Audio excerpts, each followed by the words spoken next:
The bullet grazed so close to her temple that Fiona Taylor could feel the heat of it as she dove behind the water trough, her heart hammering against her ribs like a wild bird trapped in a cage.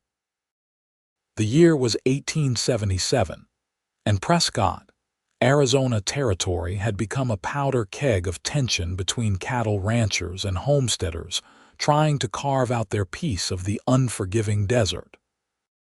Fiona had arrived 3 months ago from Boston, a mail-order bride who discovered upon her arrival that her intended husband had been trampled by his own herd 2 weeks before she stepped off the stagecoach. With no money to return east and nowhere else to go, she had taken up residence in the small cabin her late betrothed had built on the edge of town, surviving on the small savings she had brought with her and the occasional sewing work she could find. The gunfire had erupted without warning in the middle of the afternoon, 2 drunken cowboys settling a dispute over cards in the most permanent way possible. Now Fiona pressed herself against the rough wooden trough, her dress soaked from the water that had sloshed over the side, her breath coming in short gasps as she waited for the shooting to stop. "Stay down," a voice barked from somewhere to her left, deep and commanding.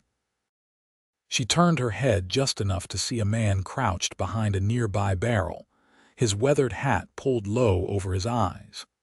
Even from this distance, she could make out the strong line of his jaw, darkened with several days of stubble, and the way his broad shoulders filled out his dusty shirt.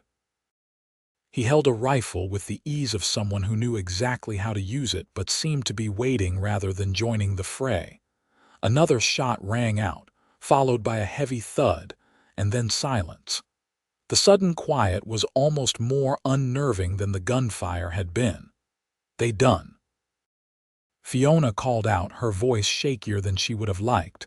The stranger rose slowly, his rifle still at the ready as he scanned the street. "Looks like it.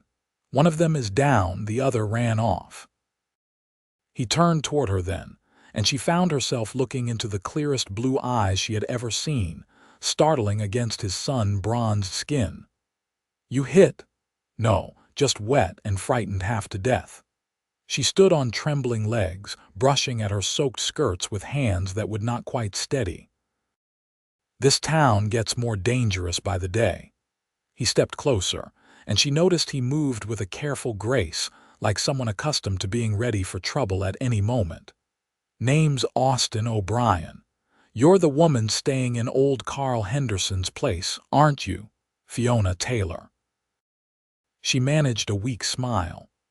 "I suppose everyone knows my story by now, the bride who came too late." Something flickered in those blue eyes, might have been sympathy or understanding. "Small town, people talk, but that doesn't make your situation any less difficult." He glanced down the street where a small crowd was gathering around the fallen cowboy. "You shouldn't be out here alone when things get heated like this. Where were you headed?" "Just to the general store for supplies." She looked down at herself, at the mud now spattering her dress from where she had thrown herself to the ground. "Though I suppose that will have to wait until I can make myself presentable again. I was heading that way myself. If you want to go home and change, I could pick up what you need and bring it by later." The offer came out gruff, as if he was not entirely comfortable making it, but his eyes were kind. Fiona hesitated. She had learned to be wary of men's kindness in the 3 months since her arrival, had turned down more than one offer that came with strings attached. But something about Austin O'Brien seemed different, seemed genuine. "That's very kind of you, but I couldn't impose." "It's not an imposition if I'm offering." He pulled a small notebook and pencil from his shirt pocket and held them out to her. "Write down what you need. I'll bring it by before sundown." She took the notebook, their fingers brushing briefly, and felt an unexpected warmth spread through her at the contact. "Thank you. That's very generous."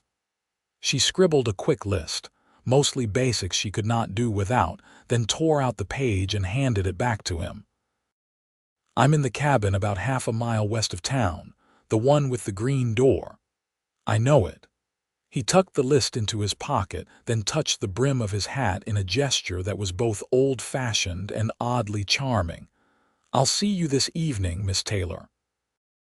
She watched him walk away, his long stride eating up the dusty street, and felt something shift inside her chest. It was too soon to call it anything other than curiosity, but she could not deny that Austin O'Brien had made an impression. By the time she reached her cabin, her dress had dried stiff and uncomfortable, crusted with dirt and dust. She changed into one of her two other dresses, this one a faded blue cotton that had seen better days but was at least clean, and set about tidying the small space. It was a humble dwelling, just 2 rooms and a lean-to kitchen, but it was hers for now, and she had done her best to make it home-like with the few possessions she had brought from Boston. The afternoon stretched long and slow. She tried to occupy herself with mending, but her thoughts kept drifting back to clear blue eyes and a deep voice telling her to stay down. She had met plenty of cowboys in her time in Prescott, most of them rough men who spent their wages on whiskey and cards, but Austin O'Brien seemed different. There was a quietness to him, a sense of controlled strength that she found oddly appealing. The sun was beginning its descent toward the horizon when she heard the sound of a horse approaching. She went to the door and found Austin dismounting from a sturdy bay gelding, a burlap sack in his hand. "Got everything on your list," he said, handing her the sack. "Plus the storekeeper threw in some extra sugar, said to tell you it's payment for the dress you mended for his wife last week. That was kind of him." She took the sack, feeling the weight of it, the solid reality of supplies that would keep her fed for another few weeks. "How much do I owe you?" Already settled the account. He waved off her protest before she could voice it. "Consider it a welcome to Arizona that's 3 months late." "Mr. O'Brien, I can't accept charity." "It's not charity, Miss Taylor. It's just one neighbor helping another." He glanced past her shoulder at the cabin, then out toward the west where the sun was painting the sky in shades of orange and gold. "You've got quite a view from here." She followed his gaze. From her small front porch, the land stretched out in an endless sweep of desert scrub and distant mountains, and the sunset transformed it all into something beautiful, almost magical. "It's the one thing about this place that never disappoints me. No matter how hard the day has been, the sunset makes it feel worthwhile. You come out here to watch it, every evening." She smiled, feeling some of her wariness ease. "It reminds me that beauty can exist even in harsh places." He stood silent for a moment, and she wondered what he was thinking, this quiet cowboy who had appeared out of nowhere to help her. "Mind if I join you?" he asked finally. "Just for a few minutes. I've been working cattle all day, and it would be nice to sit still before I head back to the ranch." She should have said no. She barely knew this man, and inviting him to stay, even just to watch the sunset, could be seen as improper.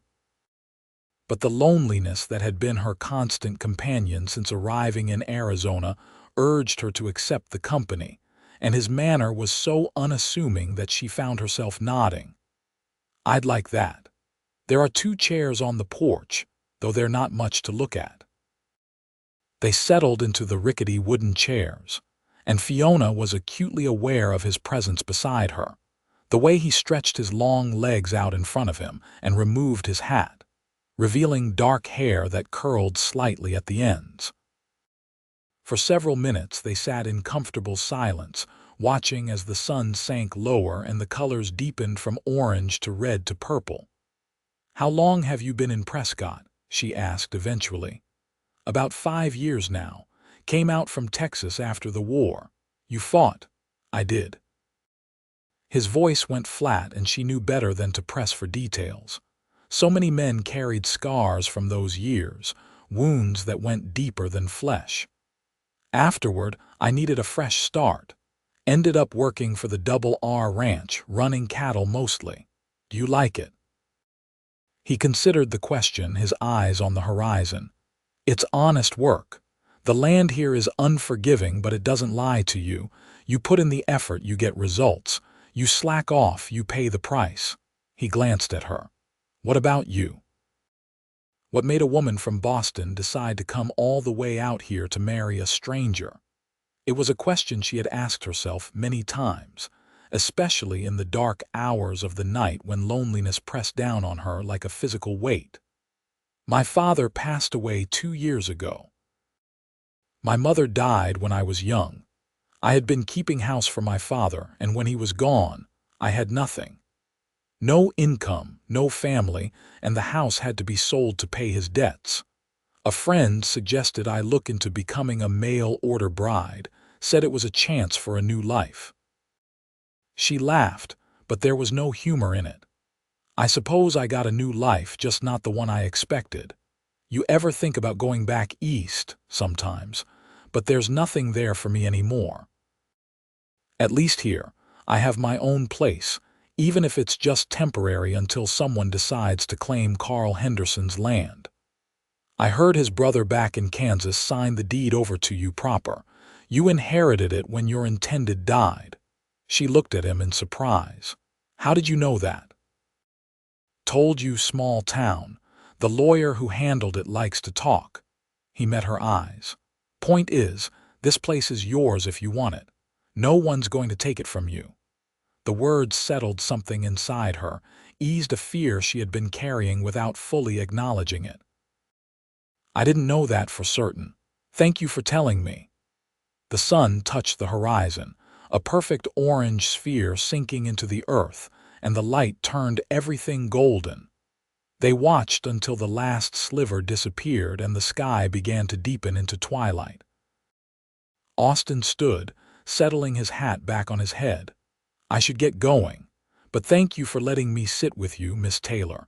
It's been a long time since I watched a sunset without thinking about the work that needs doing tomorrow. You're welcome to come back, she heard herself say. Tomorrow evening, if you like, to watch the sunset again. He paused in the act of gathering his horse's reins, and even in the fading light she could see the surprise on his face. You sure about that? I'm sure. It's nice to have company. A slow smile spread across his face, transforming his features from merely handsome to something that made her breath catch. Then I'll be here. Same time tomorrow. She watched him ride away into the gathering darkness, and realized she was smiling too, a genuine expression of happiness that felt foreign after so many months of merely surviving. True to his word, Austin arrived the next evening just as the sun began its descent. This time he brought no supplies, just himself and his quiet presence, and they sat together on the porch watching the day end in a riot of color. He told her about the ranch where he worked, about the cattle drive he would be going on in a few weeks, and she told him about Boston, about the cobblestone streets and the harbor, and how different everything was here.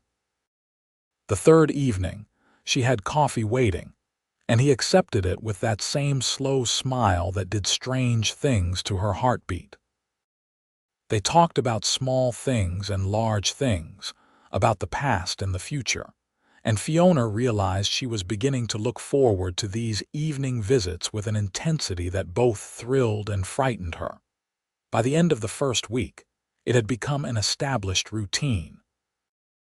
Austin would arrive at sunset, sometimes still dusty from work, and they would sit together and watch the sky transform.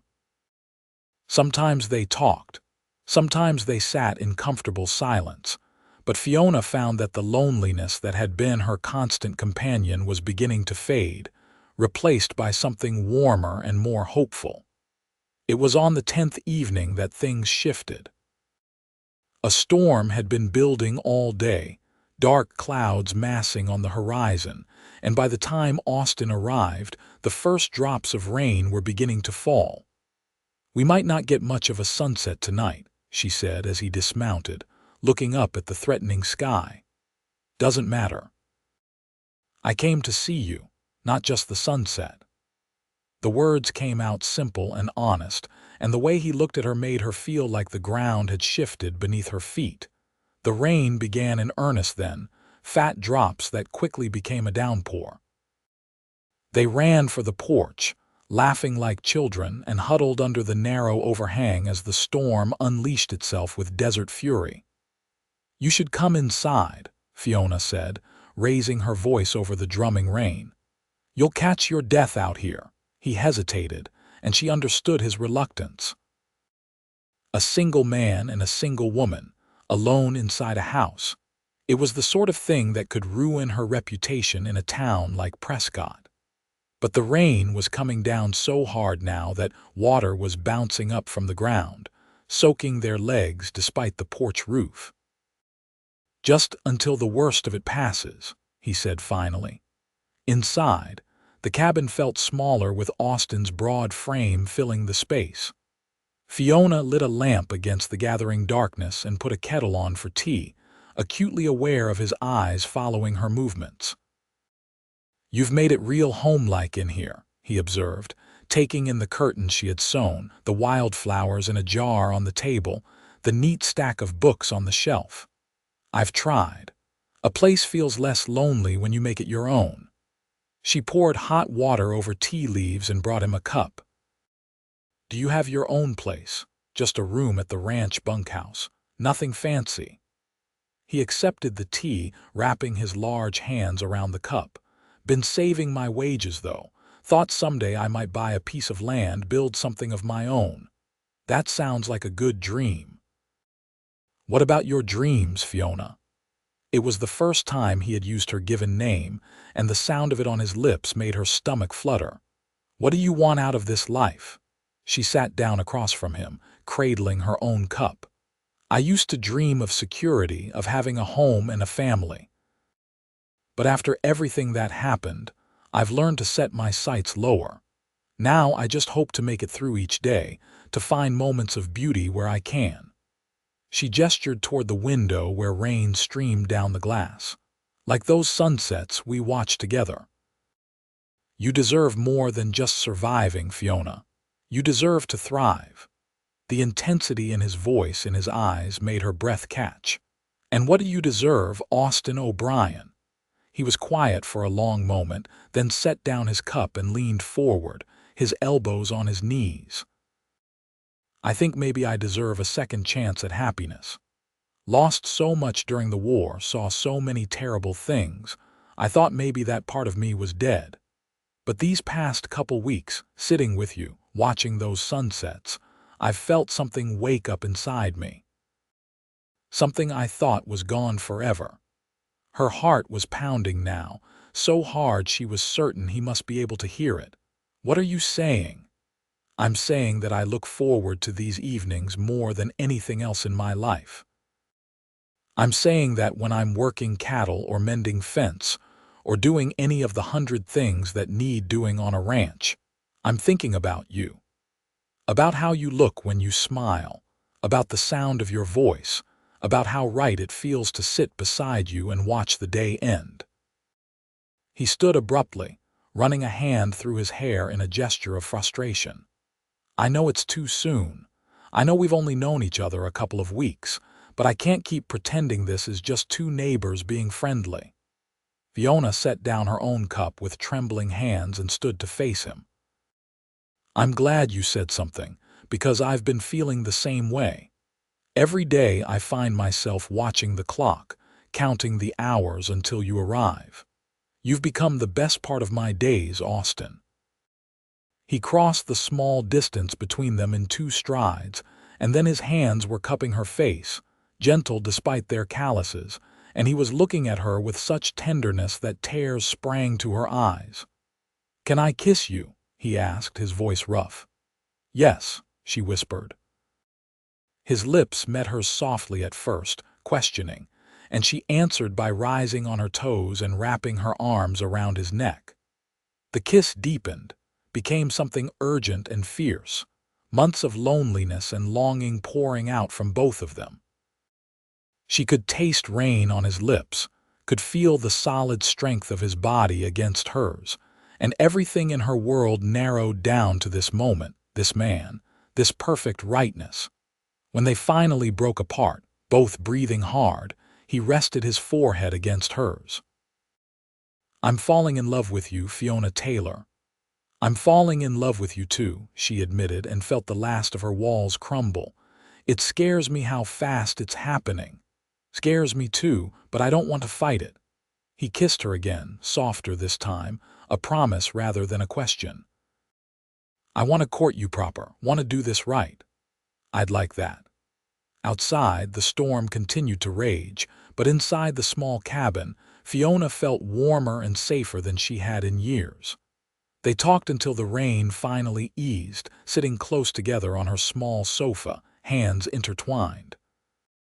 Austin told her more about his past, about growing up on a farm in Texas, about losing his parents to fever when he was just 16, about the war and the things he had seen and done that still haunted him. She told him about her childhood in Boston, about her father's slow decline after her mother's death, about the struggle to keep them fed and housed as his drinking worsened and his debts mounted. "We've both been through hard times," Austin said, brushing a strand of hair back from her face. "Maybe that's why this feels so right. We understand each other's scars." "Maybe," she agreed, leaning into his touch. "Or maybe we're just lucky enough to have found each other in this vast, lonely territory." When he finally left, long after the storm had passed and the stars had emerged in a clear, washed sky, Fiona stood on her porch and watched him ride away, her fingers pressed to her lips where she could still feel the ghost of his kisses. She knew the town would talk if they saw him leaving her cabin so late, knew she should probably care more about her reputation, but she could not bring herself to regret a single moment of the evening. The next day was Sunday, and Fiona attended the small church service held in the schoolhouse, aware of the curious glances cast her way. Austin was there too, sitting near the back with other ranch hands, but his eyes found hers across the room, and the warmth in them made her blush. After the service, as people mingled outside, an older woman named Martha Green approached her. Martha ran the boarding house in town and was generally considered the keeper of Prescott's social standards. "Miss Taylor, I wonder if I might have a word." Fiona braced herself for criticism about Austin's late visit to her cabin, but Martha surprised her. "I've been meaning to tell you that your sewing work is quite fine. Several of the ladies have mentioned it. I was wondering if you might be interested in doing some work for me. I have 4 rooms full of men who are forever tearing their clothes and expecting me to mend them. If you'd be willing to take on the work, I'd pay you fairly."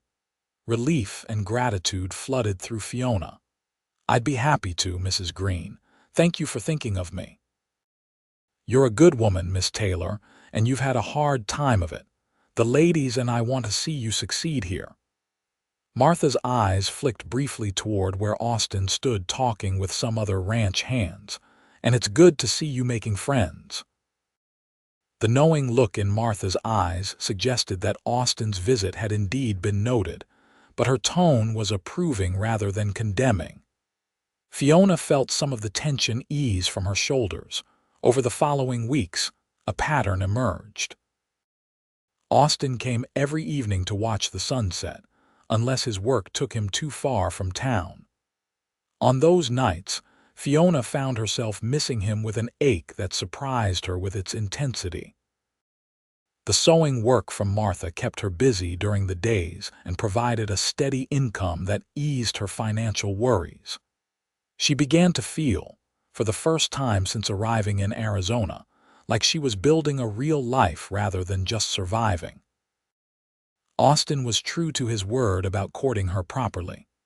He brought her small gifts, wildflowers picked on his way to her cabin, a beautiful piece of turquoise he had traded for with a traveling merchant, a book of poetry he thought she might enjoy.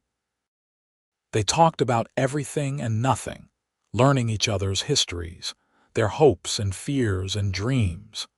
And every evening ended with kisses that left her breathless and longing for more. One evening, about 6 weeks after that first sunset they had watched together, Austin arrived with a troubled expression.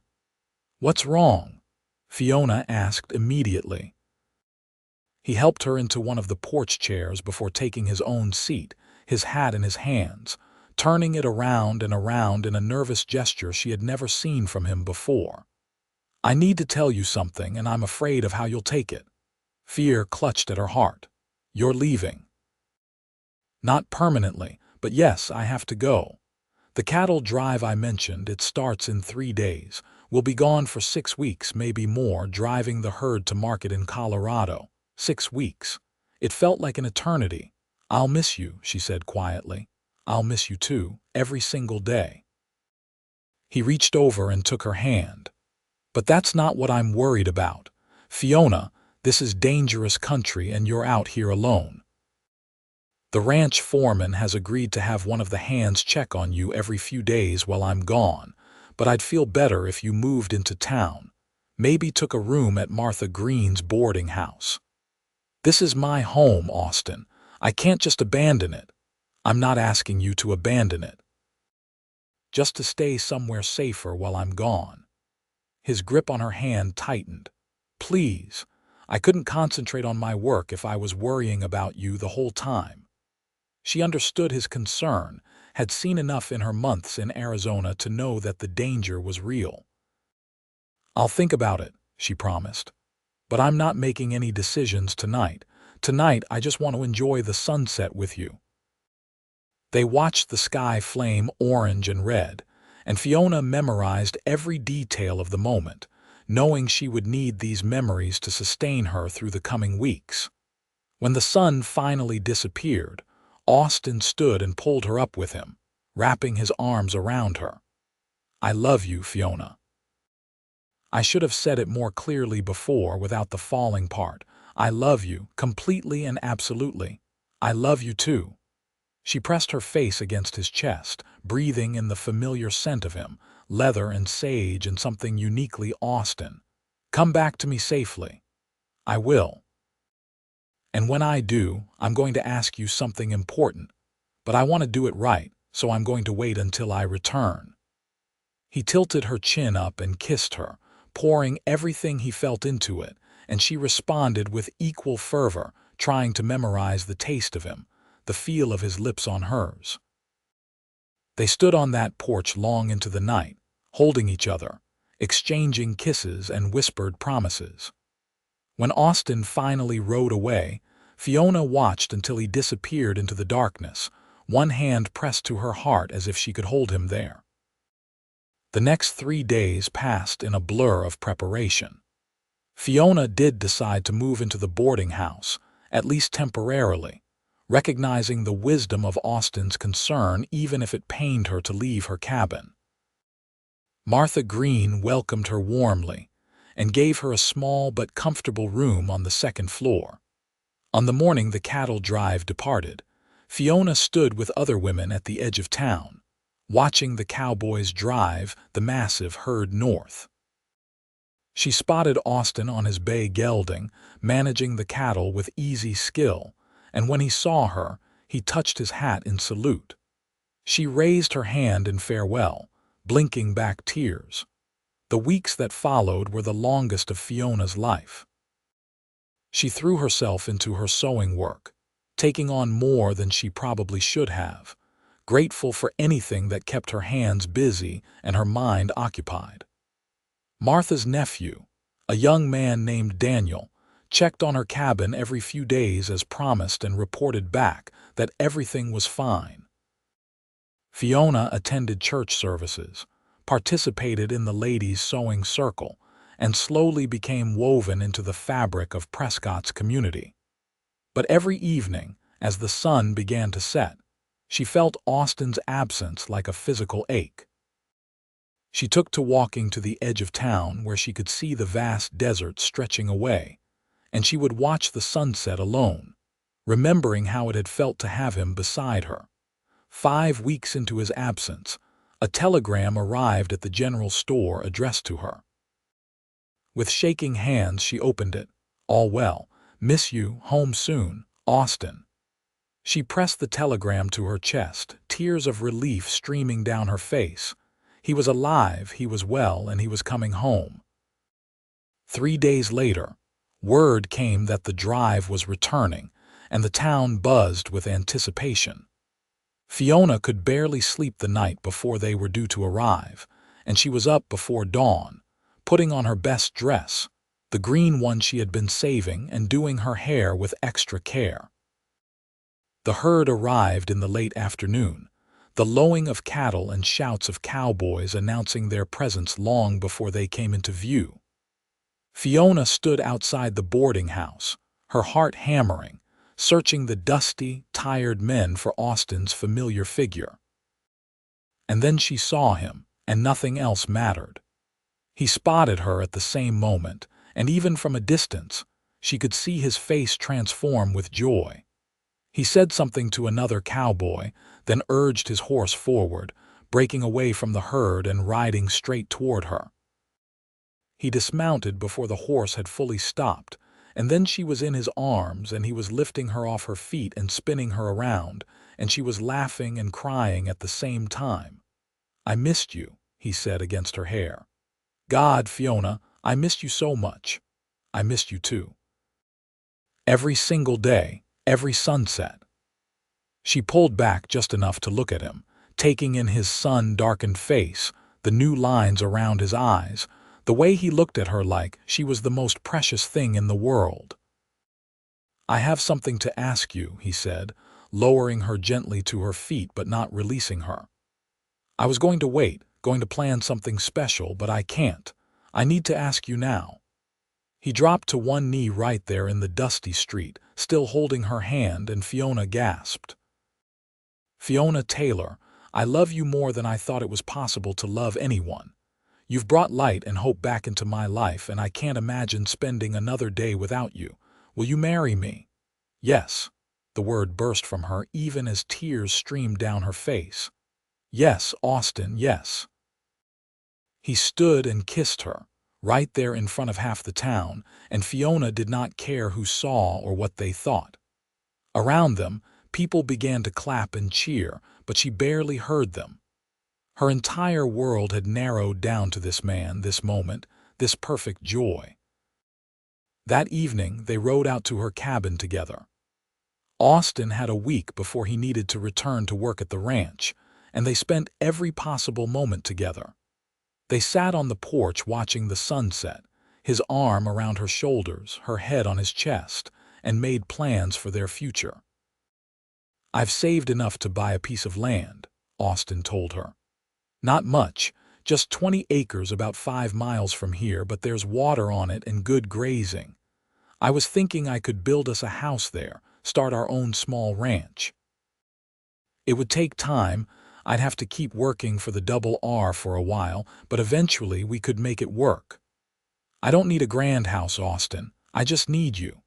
She tilted her head to look up at him. "But yes, I'd love to build a home with you, to create something that's ours. I want to give you everything you deserve. A real home, security, children if we're blessed with them."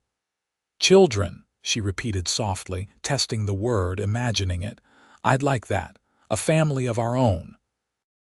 They were married 3 weeks later in the small church, with what seemed like the entire town in attendance. Fiona wore a dress that Martha and the other women had helped her make, white lace over blue silk, and she carried a bouquet of wildflowers that Austin had picked himself. When they exchanged vows, his voice was steady and sure, and hers was clear despite the happy tears that kept threatening to spill over. The kiss they shared after being pronounced husband and wife drew cheers and applause, and Fiona felt like her heart might burst from happiness. They spent their wedding night in her cabin, which would be their home until Austin could build the house on their new land.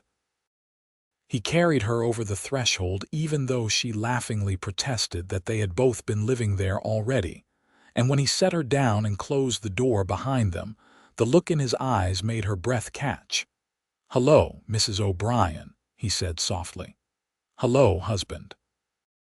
He kissed her then, and everything else fell away. The loving that followed was tender and passionate, a revelation and a homecoming all at once. Afterward, lying in his arms in the darkness, Fiona felt a peace and contentment she had never known before. "Happy," Austin murmured against her hair. "Happier than I ever thought possible." The months that followed were filled with hard work, but also with joy. Austin spent his days working at the Double R and his evenings and days off building their house on the new land. Fiona continued her sewing work and began planting a garden, preparing for their future. Every evening they watched the sunset together, sometimes from their old cabin, sometimes from the partially built house, but always together. By autumn, the house was finished. A simple but sturdy two-room structure with a front porch that faced west, perfect for watching sunsets. They moved in just as the first chill of fall touched the air, and Fiona cried happy tears as Austin carried her over this threshold too. "It's perfect," she said, looking around at the rough wooden walls, the stone fireplace Austin had built with his own hands, the wide windows that let in the light. "It's absolutely perfect." That winter was harsh, with snow that came early and stayed late, but Fiona and Austin barely noticed. They were warm in their new home, warm in their love for each other. Austin continued working at the Double R, and with his wages and what Fiona earned from sewing, they were able to buy a small herd of cattle in the spring. It was in late spring that Fiona realized she was pregnant. She waited until she was certain before telling Austin, and when she finally shared the news one evening as they sat watching the sunset, his reaction was everything she had hoped for. "A baby," he breathed, his hand immediately going to her still flat stomach. "We're going to have a baby." "Yes." "In the fall, the doctor thinks." He kissed her with a reverence that brought tears to her eyes. "I love you so much. Thank you for giving me this, for giving me everything. You've given me just as much. You gave me a home, a family, a reason to keep going when I had almost given up hope." Their son was born in October, arriving after a long but ultimately uneventful labor. They named him James Carl, the middle name for the man whose cabin had given Fiona shelter when she needed it most. The baby had Austin's blue eyes and Fiona's dark hair, and from the moment she held him, Fiona knew a love fiercer and more protective than any she had experienced before. Austin was a devoted father, coming home each evening eager to hold his son, walking the floor with him when he cried at night, singing to him in a surprisingly sweet voice. Watching them together, Fiona felt her heart could not possibly hold any more happiness. But life on a ranch in Arizona Territory was never easy. There were droughts and floods, cattle that wandered off or fell prey to predators, equipment that broke and crops that failed. Austin left the Double R to focus full-time on their own ranch, and money was often tight. But they faced every challenge together, and somehow that made even the hardest times bearable. When James was 2, their daughter Alina was born, a tiny red-faced baby who had her father's determined chin and her mother's quick temper. 2 years after that, another son, Thomas. Their house grew crowded with the sounds of children, and Austin added on 2 more rooms to give them all space. Through it all, through the busy days and often exhausting nights, through the struggles and the triumphs, Austin and Fiona maintained their tradition. Every evening when it was possible, when the children were settled and the work was done, they sat together and watched the sunset. Sometimes the children joined them, James growing tall and strong, helping his father with the cattle, Alina clever and quick, already showing a talent for figures that suggested she would manage the ranch's accounts one day, and Thomas the baby, still small and sweet. But often it was just the 2 of them, stealing a few quiet moments together before the evening chores called them back. They would sit close, Austin's arm around Fiona's shoulders, her head resting on his chest, and watch the Arizona sky paint itself in colors too beautiful for words. "Do you ever regret it?" Austin asked one evening when they had been married nearly 10 years. "Coming out here, staying when things got hard, choosing this life?" Fiona looked at him in surprise. "Never, not for a single moment. Why would you ask that? It's been a difficult life. I haven't been able to give you the comfortable existence you might have had." She took his face in her hands, making sure he met her eyes. "Austin O'Brien, you have given me everything that matters. You've given me love and partnership and a family and a home. You've given me sunsets watched together and mornings waking up beside you. You've given me a life worth living. I wouldn't trade a single moment of it for all the comfort in the world." He kissed her then, and it was like their first kiss all over again, full of promise and passion and the deep certainty that they belonged together. "I love you," he said against her lips. "I will love you until my last breath and beyond. And I love you, always." The years continued to roll by, bringing changes and challenges. The Arizona Territory became a state in 1912, and they celebrated with their community. Their children grew, James eventually marrying a rancher's daughter from a neighboring property, Alina surprising everyone by going to college in California and returning with a degree in business, Thomas following in his father's footsteps and taking over more and more of the ranch operations as Austin grew older. Grandchildren arrived, filling the house with noise and laughter once more. Austin built swings in the old oak tree near the house and taught his grandchildren to ride just as he had taught his children. Fiona sewed clothes for all of them and told them stories of how their grandfather had first come to watch sunsets with her. Through it all, the sunset tradition continued. Even when Austin's joints grew stiff with age and Fiona's hair turned silver, they made their way to the porch each evening to watch the day end together. Sometimes they talked, reminiscing about their life together, marveling at how far they had come from that first meeting in Prescott during a gunfight. Sometimes they simply sat in companionable silence, no words needed after so many years together. One evening in late summer, when Austin was 72 and Fiona 70, they sat together as usual. The sunset was particularly spectacular that night, the sky ablaze with orange and gold and deep purple.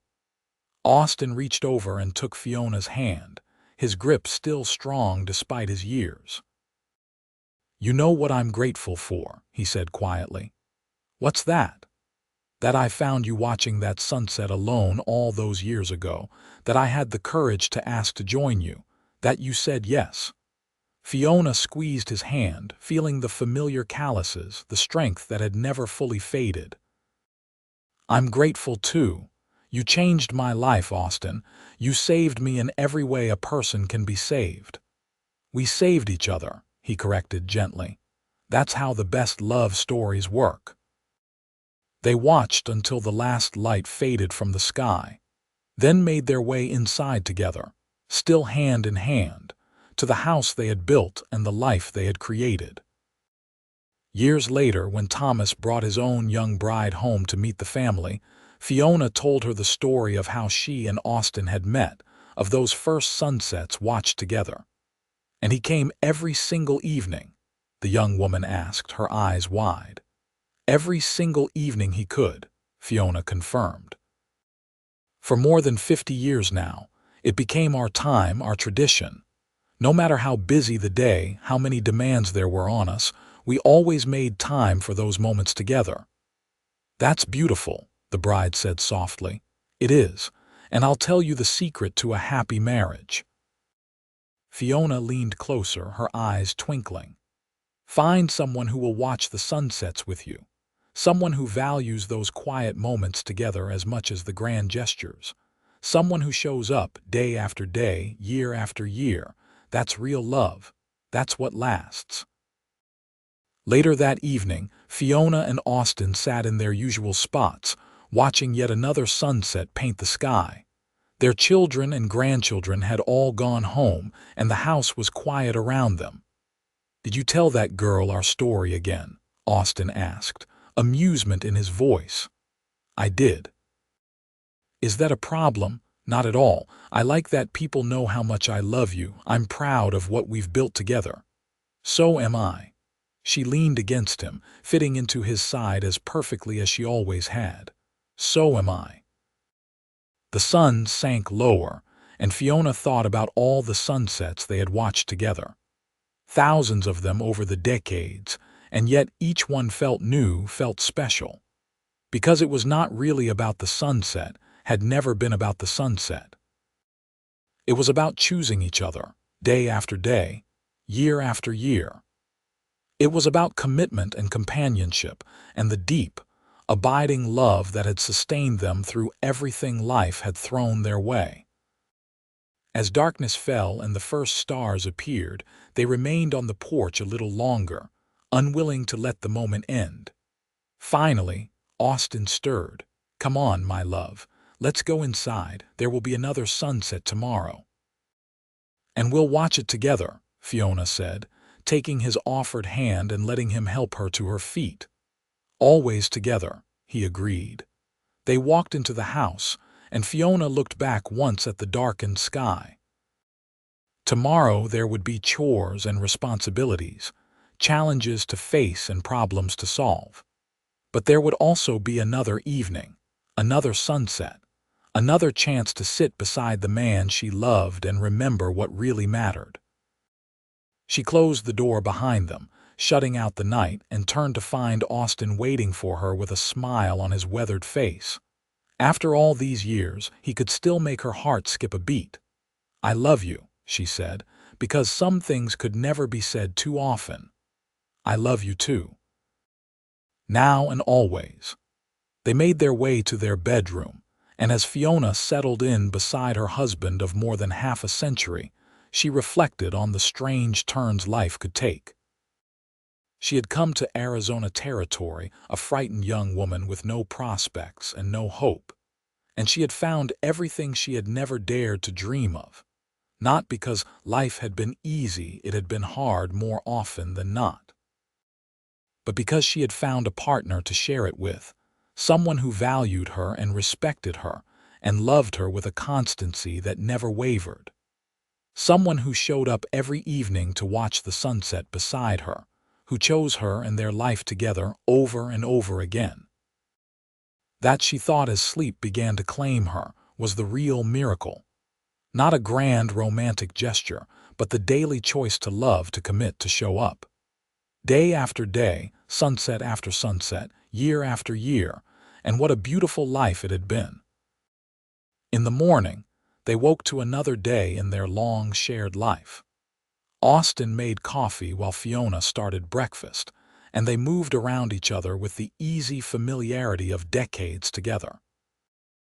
Their grandson arrived mid-morning to help with some repairs on the barn, and Alina stopped by in the afternoon with fresh bread and news from town. The day passed in its usual rhythms, pleasant and productive.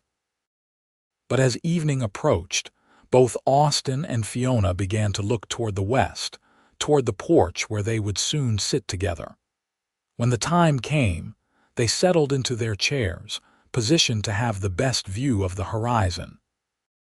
The sky was already beginning to color, streaks of pink and orange stretching across the blue. "Beautiful," Fiona murmured. "Yes," Austin agreed, but when she glanced at him, she found he was looking at her rather than the sky. "Very beautiful." She blushed, even after all these years, even with her face lined with age. "You old charmer. Just speaking the truth." He reached over and took her hand. "You're still the most beautiful thing I've ever seen." They sat in comfortable silence as the sun sank lower, painting the world in gold. Fiona thought about the path that had brought them here, all the twists and turns, the hardships and joys. If someone had told her on that day she first arrived in Prescott, heartbroken and alone, that she would find such happiness, such love, she would never have believed them. But here she was, decades later, still watching sunsets with the man who had first asked to join her, still falling in love with him a little bit more every single day. The sun touched the horizon, and Fiona tightened her grip on Austin's hand. This was what mattered. This moment, this man, this love that had sustained them through everything. Not wealth or status or any of the things she had once thought important. Just this, the simple act of being together, of witnessing beauty side by side. "Thank you," she said quietly as the last sliver of sun disappeared. "For what? For finding me that day, for asking to join me, for coming back every evening, for building this life with me." Austin brought her hand to his lips and kissed it gently. "Thank you for saying yes, for giving me a chance, for loving me despite all my flaws. Your flaws are part of why I love you. You're human and real, and you've never pretended to be anything other than who you are." "And who am I?" she smiled, turning to look at him in the gathering twilight. "You're the man who watched every sunset beside me, the man who kept his promises. The love of my life." He leaned over and kissed her, soft and sweet, and Fiona tasted 50 years of love in that kiss, and the promise of however many years remained. When they finally went inside, the stars were bright overhead, and the air had taken on the slight chill of evening. But Fiona felt warm, wrapped in contentment and love. That night, lying in bed beside her husband, listening to his steady breathing, Fiona sent up a prayer of gratitude for the life she had been given. For the man sleeping beside her, for the children and grandchildren they had created together, for the ranch they had built with their own hands, for the community that had embraced them, and most of all, for those thousands of sunsets watched side by side. She had come to the Arizona territory alone and afraid, and she had found home. Not just a place, but a person. Someone to weather life's storms with, someone to celebrate victories with, someone to simply be with as the day ended and the stars came out. Austin stirred in his sleep and reached for her, even unconscious, seeking her presence. She moved closer, tucking herself against his side, and felt his arm come around her automatically, holding her safe. "Love you," he murmured, still mostly asleep. "Love you too," she whispered back. And as sleep claimed her, Fiona's last thought was of tomorrow's sunset, and the one after that, and all the sunsets yet to come. As long as they had breath in their bodies, she knew, they would spend their evenings together, watching the day end in beauty, grateful for the love that had carried them through life and would carry them still, for however long they were blessed to have together. The cowboy had found her watching the sunset alone, and he had watched every sunset beside her since. And in that simple, repeated act of showing up and staying, they had built a love story for the ages.